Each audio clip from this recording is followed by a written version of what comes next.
Pre-retirement advice is hard to get because everyone is trying to get rich off of it. I'm giving it away for free. So when you're setting up your 401k, the first thing you want to do is set up your 401k. You want to do it even before you pay off your high interest credit card.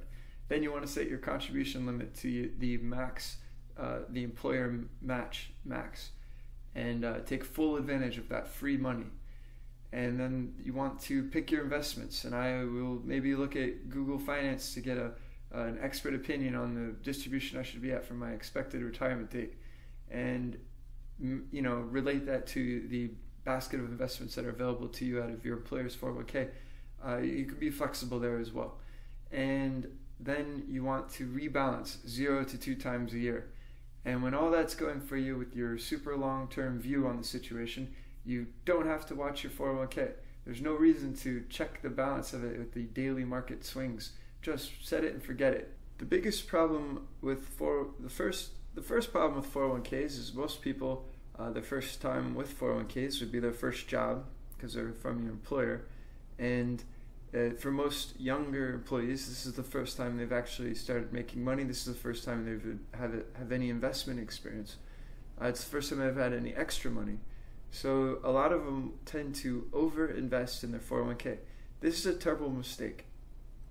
There are a lot of benefits to having a 401k, and it is, I guess, a safe place to keep your money, but you have a lot of hurdles of life ahead of you. You should really use that extra money to create an outside investment account for investments outside of your 401k. But by no means should you not invest in your 401k. Investing in your 401k, it should be your primary objective. It is more important for a young investor to invest in their 401k than to pay off their high yield credit card debt, which normally you would think would be your primary objective. It's actually not. You're better in the long run if your primary objective is to contribute to your 401k and then pay off your high yield credit card debt. So how much do you contribute? The answer is actually very easy. You max out your company match. Some companies, the range is usually about 1 to 15%. You want to match that to the max out your match, and not a penny more and not a penny less. If the match is very low, or if there is no match, I wouldn't do anything more than 5%. But a 401k investment company will tell you 10%. So if you're getting a 5% match and you contribute 5%, you're getting their recommended amount, which is 10%. Now, the reason you don't want to overinvest in your 401k is because you have a lot of large life purchases ahead of you. A house, a car, a diamond ring. You need to be able to fix your car and buy a new car without having to go into your 401k. It's not an investment account, it's a retirement account. So you want to have 2 accounts there. A lot of people think they can over-contribute to a lot of young people think they can over-contribute to their 401k because they're going to be rich. Well, that's very good, but you probably want to be able to buy a Porsche when you're rich and not when you're retired. So you want to have your money outside of your retirement account so you can access it to buy luxury boats and cars and houses when you're rich. And if you think about it, when you retire, you're going to be old. You're going to live in the house you already bought. You're going to drive the car you already own. It's not like you're winning the lottery and you're going to go buy a yacht. You're going to be 67 years old. You're going to have very different opinions about life. You're going to have very different viewpoints. You're going to be very comfortable in your ablutions. Every day you'll have your things that you do, and your retirement will be nice and stable and routine, and you'll love it, and it will be very sweet and amazing. But there's going to be no rock star lottery ticket purchases. There are a lot of those stories of people buying RVs or retreating to continents to retire, and a lot of those end tragically.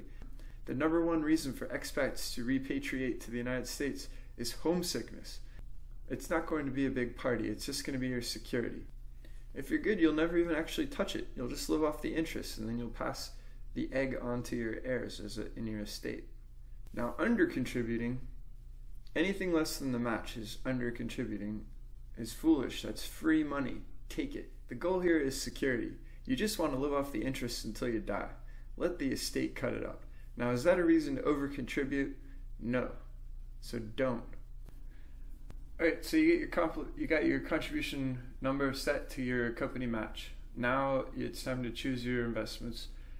The trick to retiring is as you approach your retirement date, you will then stop contributing. So if the market happens to be down, you won't be able to recover. So you want to taper yourself out of investments that are more volatile and go into more defensive oriented stuff as you approach retirement. The trick is, if you do that from the beginning, you'll miss out on a lot of the returns that the more volatile stuff generates. So you want to start aggressive and then taper into defensive. They've created a solution for people who don't want to think about it called the target date fund, and it actually picks several aggressive investments, and as it gets closer to the targeted date, the retirement date, it starts getting more and more conservative. But in the day that the person retires, that year, that target date, it's actually 100% in bonds, about as defensive as you can get. So it spent all of those years tapering out and into bonds.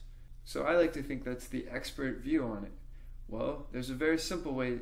If you invest in this target date fund, yeah, you're getting all exposure to all those investments, and a professional is tapering you out. But you're also paying the fees for the target date fund, and then you're paying each of the individual. It's a fund of funds, so you're paying double fees. But I do like the science, and I like having an expert opinion on the situation. So what I like to do is go to Google Finance, and I look at the investment distribution of the fund of funds, and right there is your building block professional example of what to do, of how to distribute your funds appropriately for your age and your expected retirement date. So the first thing you want to do is determine your retirement date. It doesn't matter if you'll have enough money, or if you're still working at the same place or whatever. All of that doesn't matter. Just find out what year it is when you turn 70 and bracket yourself into that target date fund. Done. I just want to be in different sectors that react differently so I can weigh one against the other. Try and stay very light in the specialty stuff and go really heavy in the index funds. The secret to generating alpha on these beta style investments is to rebalance.